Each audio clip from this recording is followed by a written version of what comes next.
오늘은 원래 고린도전서 말씀으로 돌아가려고 했는데요. 고린도전서 6장으로 들어가면 법정 송사를 하지 말라라는 말씀으로 시작을 합니다. 그래서 침례식에 어울리나? 라는 생각이 들어서 오늘은 침례에 대한 말씀을 좀 정했습니다. 마태복음 3장 13절에서 17절입니다.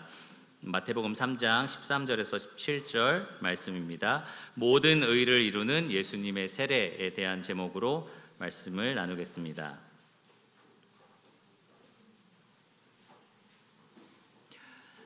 오늘 우리가 행한 이 침례가 굉장히 감격스러운 것이다라는 것을 모두가 알았으면 좋겠습니다. 이것이 유평교회에서 제정한 어떤 하나의 예식이 아니라 거슬러 올라가면 어디까지 올라갈 수 있죠? 예수님까지 갑니다. 예수님이 모든 사람을 가서 제자로 삼아서 아버지와 아들과 성령의 이름으로 세례를 주라라고 명령을 하셨고요. 그 명령에 따라서 우리는 사도들도 순종을 했었고 그 이후의 제자들도 순종을 해왔었고 우리도 그 명령에 따라서 침례를 베풀고 있습니다. 지금까지 그리스도의 교회는 이 명령에 순종해 왔고요. 앞으로도 그리스도의 교회는 이 명령에 순종할 겁니다. 주님께서 이 땅에서 명령하신 가장 큰, 가장 중대한 명령이라고 해서 지상 대명령에 이 세례가 포함이 되어 있고요. 우리는 그 말씀에 따라서 세례를 베풀고 있습니다. 그런데 먼저 여러분 알아야 될 것이 하나 있는데요. 세례를 베푼다고 해서 구원받지 않은 사람이 이 세례로 구원을 받나요? 그렇지는 않습니다. 성경은 절대로 세례 자체가 구원을 가져다 준다라고 말하지는 않습니다. 만일 그랬다면 예수님 옆에 달렸던 강도 기억하시죠? 오늘 내가 나와 함께 낙원에 있으리라 라고 말씀하셨습니다. 세례를 받지 않았었어요. 세례가 구원을 가져다 주는 거라면 그 강도는 낙원이 아니라 지옥으로 떨어졌을 겁니다. 세례가 구원을 가져다 주는 것은 절대로 아니다라는 겁니다. 그렇다고 해서 세례와 세례식과 구원을 명백하게 분리하면서 세례는 그러니까 별거 아니야 이렇게 생각하는 것도 별로 좋은 생각은 아닙니다. 기독교에 입교하기 전에 그냥 하나의 치르는 형식에 불과하다. 이런 식으로 생각해서는 절대 안 된다는 거죠. 세례는 우리가 예수 그리스도를 믿을 때 우리 안에서 일어난 실제를 공적으로 선포하는 행위입니다. 사람들이 있는 곳에서 모든 사람들이 보는 자리 앞에서 공적으로 우리 안에 어떤 실제가 일어났는지 상징적으로 선포하는 것이 바로 세례입니다. 마치 결혼과 같습니다. 여러분, 결혼의 본질은 무엇입니까? 결혼식을 치르는 것이 아니죠. 결혼의 본질은 한 남자와 한 여자, 남편과 아내가 한 몸으로 연합된 것이 바로 결혼의 본질, 결혼의 실제입니다. 그런데 그 결혼의 본질을 모든 증인들 앞에서 보여주는 예식이 있죠. 그게 무엇입니까? 결혼식입니다. 결혼의 본질은 우리가 서로 연합하는 거야. 그러니까 결혼식은 하나도 중요하지 않아. 이렇게 생각하는 부부가 별로 없습니다. 그렇죠? 결혼식도 본질만큼이나 중요하게 생각합니다. 마찬가지로 우리도 구원받은 이 실제를 드러내는, 공적으로 선언하는 이 침례식도 중요하게 여겨야 됩니다. 어떤 신랑 신부가 결혼을 앞두고 있는데 우리 법적으로 부부 됐잖아, 결혼했잖아, 우리 서로 부부가 된 거 맞잖아. 그러니까 결혼식은 대충 하자. 그냥 추리닝 입고 들어가고 음식도 대충 그냥 김밥 싸워서 먹고 이렇게 할 때 신부가 좋아할 신부가 있을까요? 혹은 신랑이 좋아할 신랑이 있을까요? 없을 것 때문에 그렇게 중요하게 생각을 합니다. 그러니까 구원받은 성도가 아이고 물에 들어가는 거 싫어요. 사람들 보는데 부끄러워요. 그러니까 침례식을 안 했으면 좋겠어요. 이렇게 말하는 것은 합당하지 않다는 거죠. 그리스도와 내가 연합되었다라는 이 감격스러운 사건을 모든 사람 앞에서 정말로 중요하게 아름답게 보여주는 것이 굉장히 중요하다라는 겁니다. 여러분, 기독교 안에는 또 다른 침례라는 것이 존재하지 않습니다. 또 다른 세례라는 것이 존재하지 않아요. 오직 하나의 세례밖에는 없습니다. 시대와 장소와 형식을 불문하고 신자가 받는 세례는 오직 한 세례입니다. 신자는 한 성령으로 한 분이신 주 예수 그리스도와 합하기 위하여 한 세례를 받은 자들입니다. 신자는 그리스도와 연합하여 그분께 속해 있는 모든 것을 받습니다. 그리스도의 죽으심으로 신자는 죄 사함을 받죠. 그리스도의 묻히심으로 신자는 자기의 옛사람에게 사망 선고를 내릴 수 있습니다. 그리스도의 부활하심으로 새 사람에게 걸맞는 의로운 삶을 신자는 살 수 있도록 하나님께서 능력과 지혜를 주십니다. 그리스도와 함께 죽었고 묻혔고 부활했다라는 이 영적인 실체를 가장 잘 보여주는 세례의 방식은 바로 오늘 아침 우리가 행한 침례입니다. 물에 잠기다라는 뜻을 가진 침례입니다. 우리가 주님과 죽었다는 것을 물에 잠김으로써 보여주는 거예요. 그리고 물 밖으로 나오면서 새로운 삶을 얻었다, 부활했다라는 것을 사람들 앞에서 보여줍니다. 이것이 성경이 묘사하는 세례의 방식이고요. 우리가 그래서 그 방식에 따라서 침례를 베풀고 있습니다. 오늘 우리가 살펴볼 이 본문에서 그런데 저는 예수님이 받으신 침례는 무엇인가, 예수님이 받은 세례는 무엇인가에 대해서 좀 생각해 보려고 합니다. 우리는 세례를 받아야 돼요. 그렇죠? 우리는 당연히 세례를 받아야 됩니다. 명령에 따라서 받아야 되고, 죄인이라서 거듭남이 필요했고, 거듭났기 때문에 세례에 순종함으로써 거듭났다라고 선포를 하는 겁니다. 그런데 예수님은 왜 세례를 받으셔야 됐을까요? 예수님은 왜 요한의 세례를 받기를 원하셨을까요?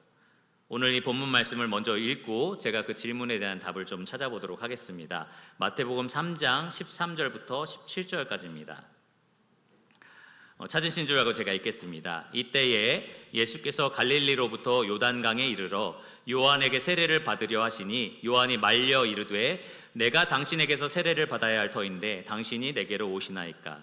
예수께서 대답하여 이르시되 이제 허락하라. 우리가 이와 같이 하여 모든 의를 이루는 것이 합당하니라 하시니 이에 요한이 허락하는지라.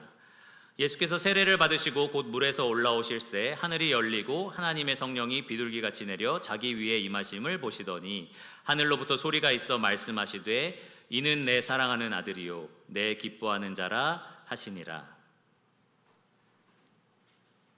여러분, 제가 던졌던 질문들을 다시 한번 생각해 보시기 바랍니다. 예수님은 왜 세례를 받으셨을까? 왜 세례가 필요하셨을까? 이 질문을 던진 사람이 오늘 이 본문에 나오는 세례 요한입니다. 예수님에게 세례를 베풀었던 사람이죠. 그런데 왜 당신이 나에게 세례를 받으러 오셨습니까? 라는 질문을 했습니다. 이 똑같은 사건을 마가복음 1장 9절에서 11절, 누가복음 3장 21절과 22절에 기록하고 있는데 오직 이 마태복음에서만 요한이 예수님을 말리면서 왜 세례를 받으시려고 하십니까? 라고 질문하는 장면이 나옵니다. 앞서 우리는 왜 신자가 세례를 받는지 그 이유에 대해서, 그 혜택에 대해서 충분히 이야기를 나눴는데요. 예수님은 그럼 왜 세례를 받으셨을까라는 질문을 던지는 겁니다. 우리뿐만 아니라 요한도 예수님이 세례를 받는 것을 이상하게 여겼습니다. 단지 이상한 것이 아니라 황송하게 여겼어요. 내가 당신에게 받아야 되는데 왜 당신이 나에게 받으시려고 하십니까? 라고 얘기를 하는 거죠. 요한은 이때 이미 성령으로부터 이 예수가 바로 메시아다라는 말을 들었습니다. 너는 물로 세례를 베풀지만 이 예수는 물과 성령으로 세례를 베풀실 분이다 라고 얘기를 들었어요. 그러니까 요한은 이 다른 사람들에게 말하기를 나는 그분의 신발끈도 맬 수 없는 그렇게 하찮은 종에 불과하다라고 얘기를 했습니다. 예수님은 저 높이 계신 분이시고 나는 저 밑바닥에 있는 종이다라고 얘기를 했던 거예요. 그런데 요한 앞에 지금 그분이 세례를 받으려고 서 계신 겁니다. 이 당시 수많은 백성들이 요한에게 세례를 받으러 왔지만 요한은 한 번도 왜 당신이 받으러 왔느냐라고 물어본 적이 없어요. 그런데 오직 이 예수님에게만 왜 당신은 세례를 받으려고 저에게 오셨습니까? 이것이 합당하지 않은 일이 아닙니까? 라고 질문을 했습니다. 그런데 여러분, 요한이 베푼 세례가 무엇이었느냐를 생각해 보면 더욱더 이해가 안 갑니다. 왜 예수님이 이 요한의 세례를 받으려고 하셨을까라는 질문이 더 생깁니다. 요한은 유대 광야에서 이런 메시지를 전파하는 사람이었습니다. 회개하라, 천국이 가까이 왔느니라. 그러니까 죄인들에게 회개하라라고 외쳤던 선지자였던 거예요. 그리고 그가 베푼 세례도 마찬가지였습니다. 죄인이 자기 죄를 자백하려고 할 때 이 세례를 받았습니다. 나는 죄인입니다. 이 죄를 회개하고 싶습니다. 라고 할 때 이 세례를 받으려고 왔다라는 겁니다. 여러분, 본문에 3장 11절을 보시면 요한이 그래서 이렇게 말을 합니다. 나는 너희로 회개하게 하기 위하여 물로 세례를 베풀거니와. 요한의 세례의 목적이 무엇이라고요? 회개하게 하는 겁니다. 죄인이 회개하고 싶을 때, 회개하려고 나왔을 때 베푸는 세례가 요한의 세례였다라는 겁니다. 한 번은 바리새인과 사두개인들이 세례를 받으려고 왔었어요. 그러니까 요한이 이 마귀의 자식들아 라고 얘기를 합니다. 그러면서 독사의 자식들아 라고 얘기를 하면서 너희가 왜 세례를 받으러 왔느냐? 회개해야 된다. 회개의 참 열매를 먼저 맺어야 된다라고 이야기를 합니다. 그리고서 이들에게 세례를 베풀지 않았어요. 그러니까 진짜 회개하는 사람들, 회개하는 죄인들에게 요한이 세례를 베풀었다라는 겁니다. 그런데 지금 예수님이 누구의 세례를 받으러 온 거죠? 요한에게 회개하는 세례를 받으려고 오신 겁니다. 죄인들이 서 있는 그 자리에 예수님이 서 계신 겁니다. 요한의 생각에서는 이해가 되지 않았던 거죠. 의인이신 분이, 죄가 하나도 없으신 분이, 메시아이신 분이, 물과 성령으로 세례를 베푸시는 그분이 왜 이 죄인의 세례, 회개가 필요한 이 세례의 자리에 서 계시는 걸까라고 생각을 한 겁니다. 혹시 이 말씀을 들으시면서 똑같은 질문이 생기시는 분들 계십니까? 왜 예수님 세례 받으신 걸까? 그런 질문이 드시는 분들이 계십니까? 이 사건들은 그냥 예수님이 때가 됐을 때 와서 세례를 받으셨나 보다 라고 생각하고 아마 넘어가셨을 겁니다. 그런데 질문을 지금 던져보는 거예요. 요한처럼. 왜 당신이 내 앞에 세례를 받으러 오신 겁니까? 라고 이야기를 하는 겁니다. 모든 신자의 세례는 주 예수의 이름으로 받습니다. 그러니까 요한이 말한 것처럼 예수님이 요한을 세례를 주는 게 맞는 거였어요. 그런데 예수님은 요한에게 세례를 받으려고 오신 겁니다. 죄인의 세례를 받으려고 오신 겁니다. 13절을 보시면 이것이 굉장히 의도적이었다라는 것이 분명합니다. 갈릴리로부터 요단강에 이르러 요한에게 세례를 받으려 하셨다라고 기록이 되어 있습니다. 갈릴리로부터 요단강, 이 요한이 세례를 베풀었던 장소까지는 약 120km 정도가 됩니다. 그러니까 굉장히 긴 거리고요. 한 번도 쉬지 않고 걷는다고 해도 수일이 걸릴 수 있는 그러한 거리입니다. 그런데 이 긴 거리를 예수님은 목적을 가지고 걸어가신 겁니다. 목적이 무엇이었느냐? 요한에게 세례를 받으려고 하신 겁니다. 이 목적을 위해서, 분명한 목적을 위해서 예수님은 그 먼 거리를 이동하셨습니다. 요한이 막아섰죠. 당신이 세례를 받는 것은 합당치 않습니다라고 막아섰을 때 예수님이 15절에 보시면 이렇게 대답하십니다. 이제 뭐라고 하셨죠? 허락하라. 이제 허락하라. 이것을 우리말 성경에서 이렇게 번역했어요. 지금은 그렇게 하도록 하여라.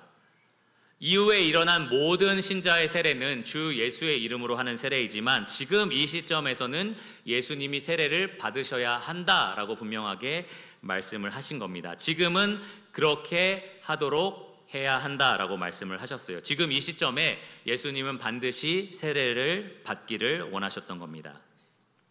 왜 그랬을까요? 15절에 계속해서 예수님은 이렇게 이유를 밝히셨습니다. 이와 같이 하여서 모든 의를 이루는 것이 합당하니라. 모든 의를 이루기 위해서 예수님이 세례를 받으신 겁니다. 이것이 무슨 뜻일까요? 두 가지를 우리가 좀 고민해 볼 필요가 있습니다. 첫 번째, 요한의 세례를 받는 것이 어떻게 모든 의를 이루는 행위가 됐을까라는 질문이에요. 예수님이 요한에게 세례를 받는 것이 어떻게 모든 의를 이루는 행위가 되는가라는 게 첫 번째 질문이고요. 두 번째로, 그렇게 하는 것이 합당하다라고 지금 예수님 말씀하십니다. 합당하다는 말은 하나님께서 기뻐하시는 뜻이다. 하나님께서 이것을 정하신 뜻이다라는 확신에서 비롯된 겁니다.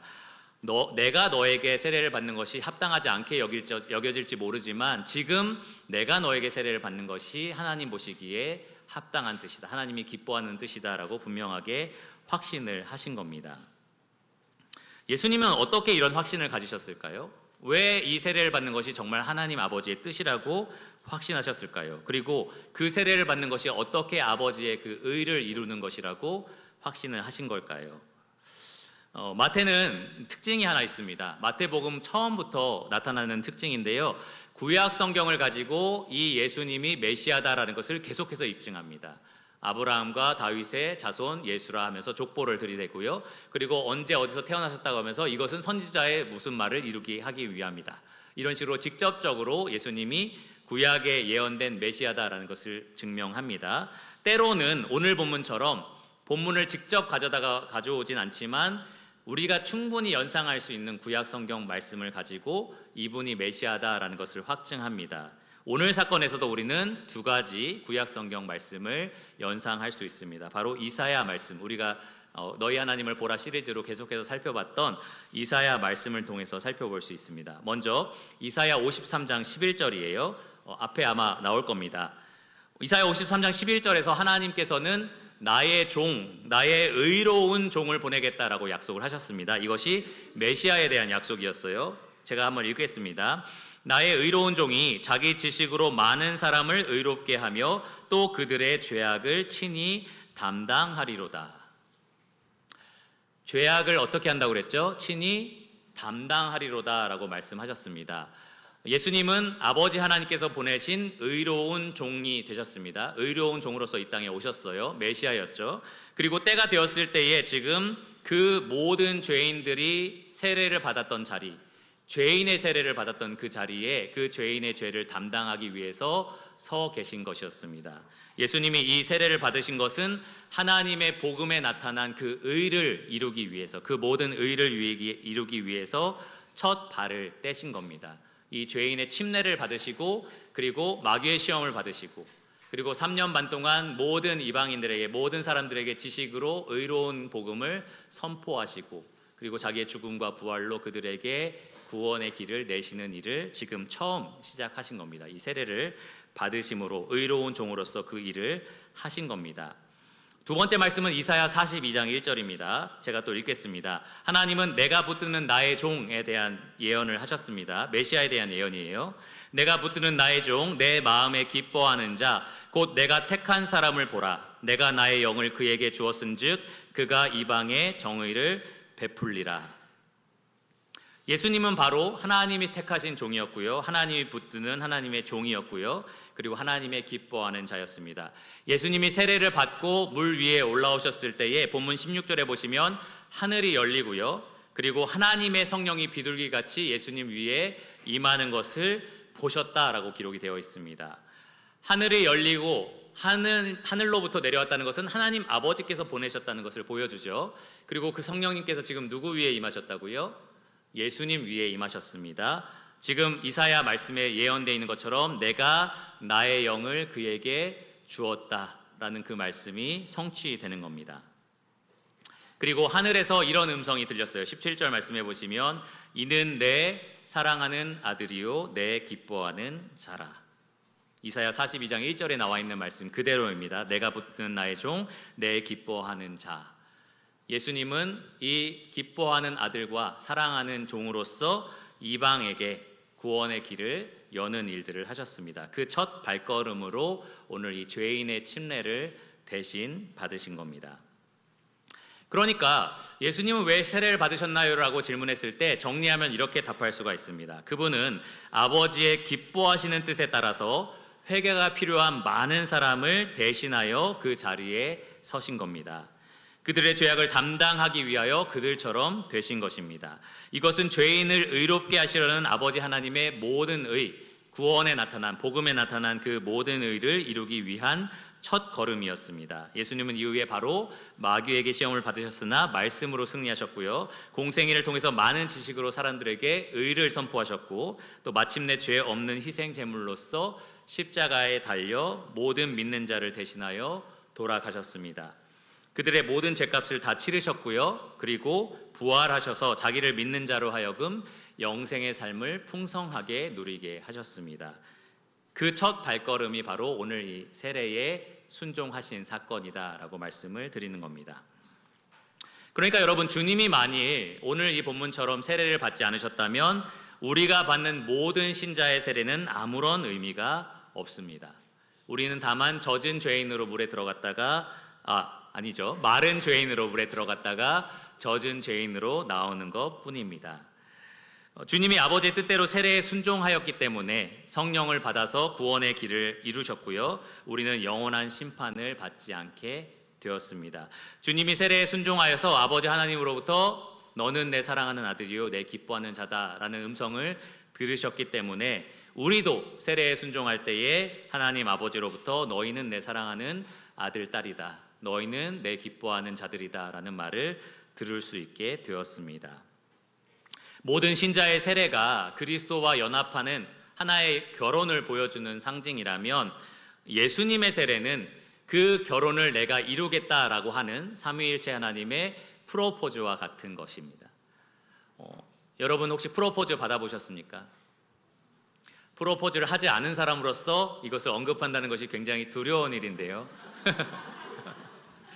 프로포즈가 나올 때마다 나는 받지 못했는데 라고 얘기해서 제가 항상 죄인이 된 것 같은 기분이 듭니다. 프로포즈는 신랑 신부의 로망입니다. 그래서 기다리기도 하죠. 근데 여러분, 프로포즈가 왜 좋으세요? 왜 기대되고 왜 좋으십니까? 꽃도 예쁘고 촛불도 켜 있고 뭐 케이크도 먹고 막 이런 것들을 막 생각해서 기쁘신가요? 그런 것들은 하나의 포장이고요. 사실은 한 사람이 또 다른 한 사람에게 이 신성한 연합을 제안하는 일이기 때문에 그렇습니다. 다만 썸의 관계가 아니고, 오늘 흔히 말하는 썸의 관계가 아니고, 혹은 그보다 조금 더 진지한 어떤 연인 관계를 제안하는 게 아닙니다. 나는 평생 당신과 함께 하겠습니다라는 아주 신성한 연합을 제안하는 겁니다. 그래서 프로포즈가 굉장히 설레이고 그리고 아름답다라는 생각이 들어요. 제가 한번 프로포즈의 내용을 한번 적어봤습니다. 듣지 못했던 분이 있다면 이게 제 프로포즈라고 생각하시고 들어주시면 좋겠습니다. 자, 이것이 일반적으로 연인들 사이에서 주고받아야 할 프로포즈라고 저는 생각합니다. 최대한 사랑을 담아서 얘기해 보겠습니다. 나와 결혼해 주시겠습니까? 나는 지금 당신의 모든 상황과 형편을 알고 있지만 지금 당신의 모습 그대로를 영원히 사랑하기 원합니다. 쉽게 내린 결단이 아닙니다. 이 세상 그 무엇도 그 누구도 나의 사랑을 끊을 수 없을 겁니다. 심지어 당신의 겉모습이 변하고 티나 허물이나 주름 잡힌 것들이 보인다고 해도, 건강을 잃거나 빈털터리가 된다고 해도 나는 당신을 변함없이 끝까지 최선을 다하여 사랑할 것입니다. 이제 나의 것은 모두 당신의 것이고 내가 이룬 것은 모두 당신이 이룬 것이며 나의 미래는 항상 당신과 함께일 것입니다.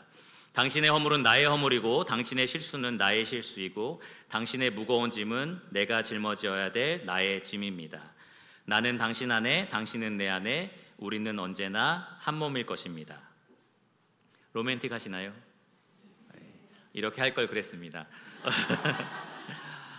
그런데 여러분이 프로포즈를 받은 사람이든 받지 못했던 사람이든, 혹은 아직 독신이라서 아직 프로포즈에 대해서 생각을 안 해본 사람이든, 여러분들이 신자라면 여러분은 온 우주에서 가장 아름답고 가장 신성한 아름다운 프로포즈를 받은 분들입니다. 삼위일체 하나님께서 여러분에게 프로포즈를 하신 겁니다.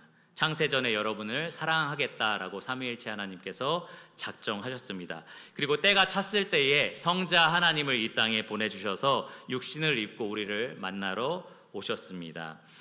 우리가 아직 죄인 되었을 때에, 하나님을 알지도 못하고 감사하지도 않았을 때에 일어난 일이었습니다.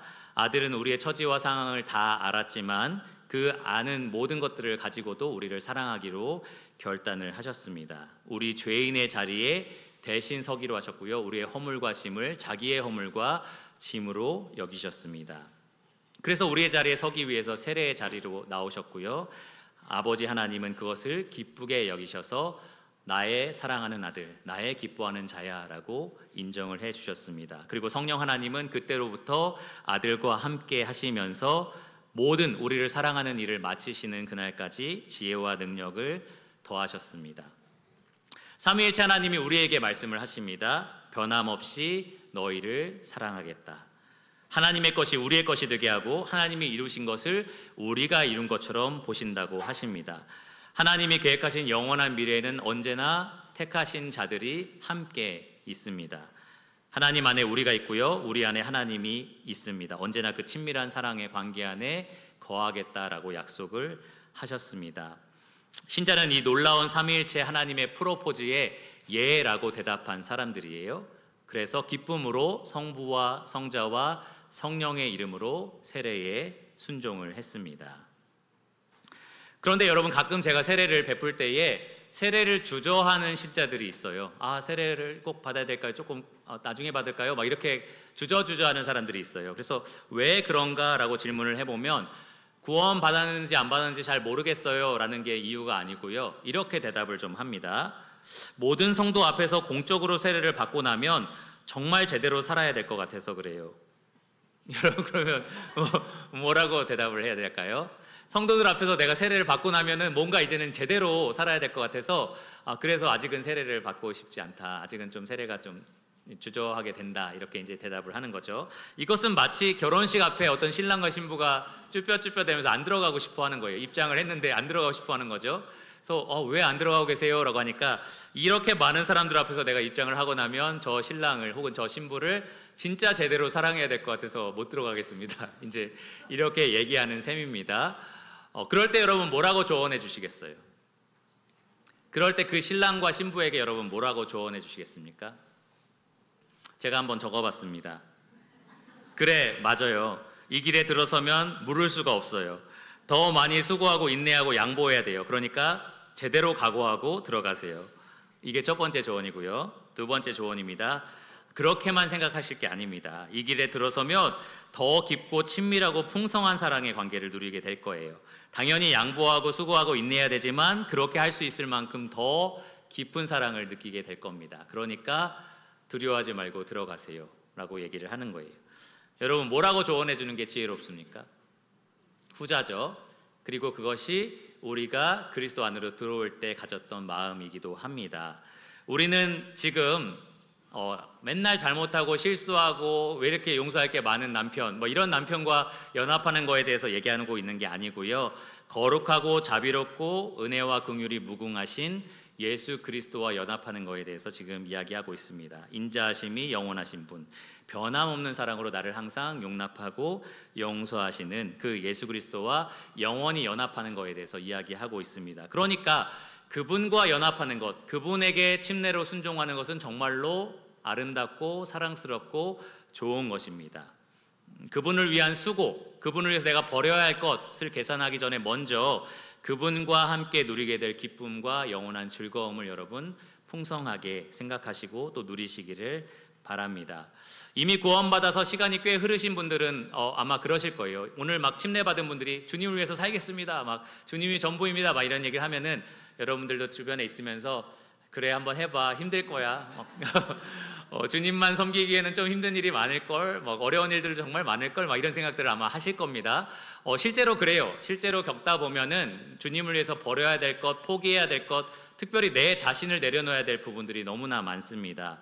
주님은 실제로 부모와 자녀, 배우자와 자기 목숨까지도 나보다 더 사랑하면 안 된다라고 말씀을 하셨습니다. 우리 모두가 침례탕에 들어갈 때 그러겠다라고 각오를 했지만 침례탕에 나와서 1년, 2년, 10년, 20년 살아가면서 아이고 힘들다라는 생각이 드는 거죠. 내 옛사람은 왜 이렇게 죽지 않고 계속 살아나는지, 그래서 죽이고 또 죽이고 왜 이렇게 힘들게 싸움을 해야 되는지 싶은 거예요. 그리고 왜 이렇게 주님만을 사랑하고 싶은데, 마음과 뜻과 힘을 다해서 주님만 사랑하고 싶은데 주님을 사랑하지 못하게 만드는 것이 이렇게 많은지 그런 생각이 듭니다. 주님의 라이벌이 되어서 때로는 내 자녀, 때로는 내 배우자, 때로는 나 자신이 주님보다 더 사랑스러운 존재가 되어서 주님께 정말로 감사하고 감격하고 기뻐하고 이래야 되는데 그러한 마음이 잘 생기지가 않습니다. 그럴 때 오늘 저는 여러분 이 말씀, 오늘 우리가 살펴볼 이 본문을 조금 진지하게 생각해 보셨으면 좋겠습니다. 제가 이제 45 정도가 됐는데 혹시 제 나이가 되면 좀 눈물이 많아지나요? 제가 잘 몰라서 그러는데 또 눈물이 많지는 않은데 특별히 언제 조금 울컥하는 마음이 생기냐면 예수님 생각을 하면 그래요. 예수님이 이때 어떤 마음이었을까를 조금 생각해 보면서 마음이 약간 동화되는 걸 느낍니다. 예수님도 인간의 몸을 입으셨으니까 사람으로서 이런 생각을 충분히 하실 수 있었을 텐데 이때 어떤 마음을 먹으셨을까라는 좀 생각을 해봅니다. 예수님이 침례받았던 시점으로 우리가 잠깐 돌아가서 그분의 마음을 좀 헤아려 봤으면 좋겠어요. 예수님은 지금 하늘 보좌를 버리고 이 땅에 내려오신 상태였습니다. 하늘에서는 정말 모든 찬양과 경배만 받으셨던 분이었어요. 그런데 이 땅에 오니까 정말로 낮고 천한 곳이죠. 태어난 곳이 구유였고 태어난 동네가 이름 없는 동네였고 아무도 알아주지 않는 곳에서 그마저 이 비방받고 조롱받는 사람으로서 태어났습니다. 가난한 목수의 자녀로 태어나서 별로 누릴 수 있는 것도 없었던 거죠. 그렇게 30년 정도 사셨습니다. 30년 정도 사시면서 주님께서는 죄 없는 삶을 살기 위해서 분투하셨을 거예요. 왜냐하면 흠없고 점없는 어린 양 같은 보배로운 피로 우리 죄를 대신 하여야 했기 때문에 주님은 똑같이 유혹과 시험을 받으셨지만 그 모든 유혹과 시험을 이기시면서 계속해서 이겨내시면서 죄 없는 삶을 사셨습니다. 그 입에 거짓도 없으시고 죄도 행하지 않는 삶을 30년 동안 사신 겁니다.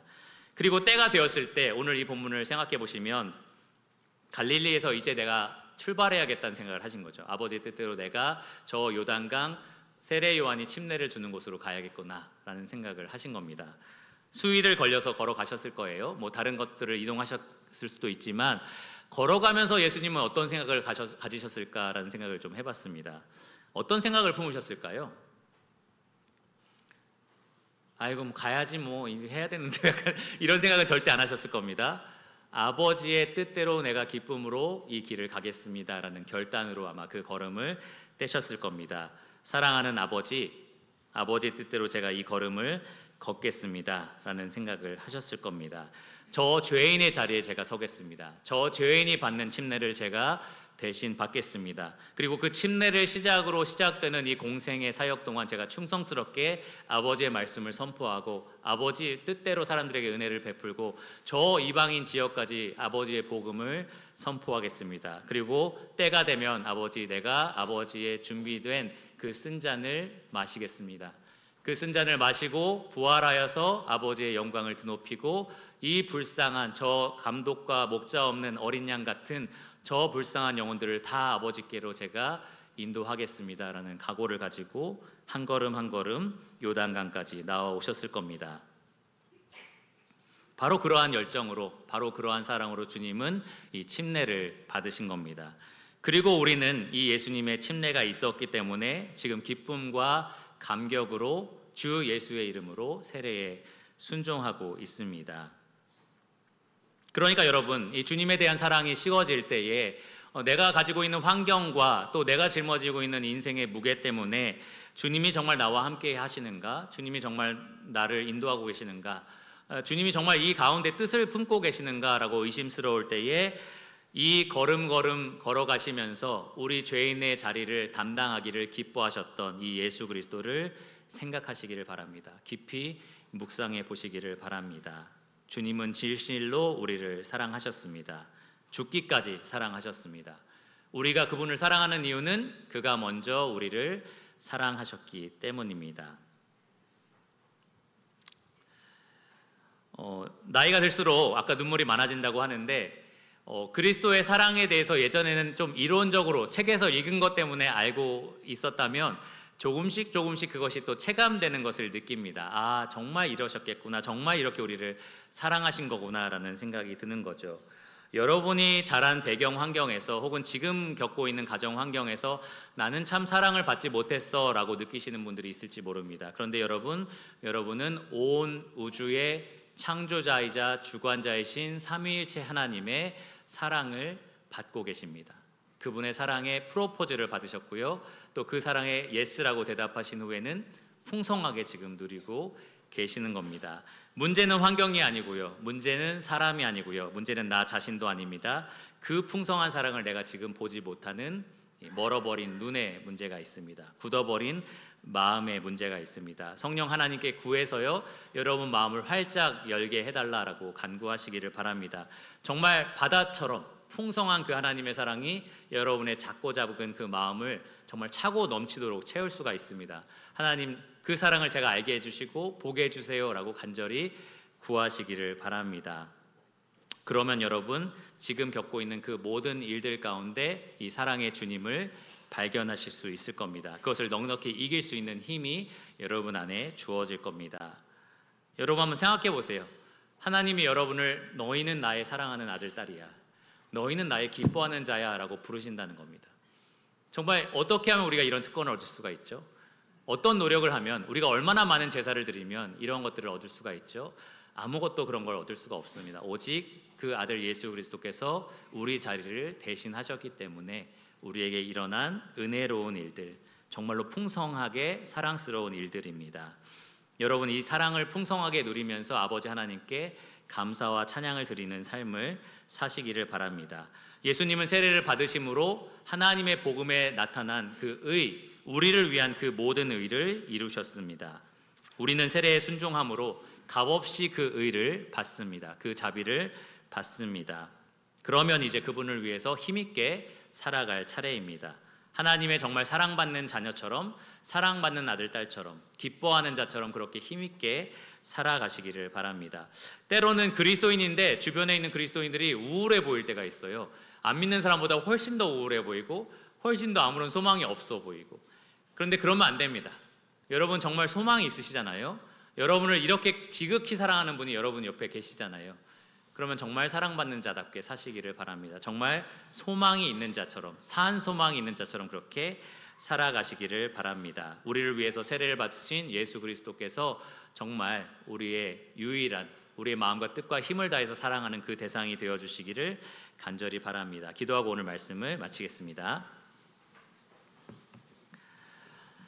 하나님 감사합니다.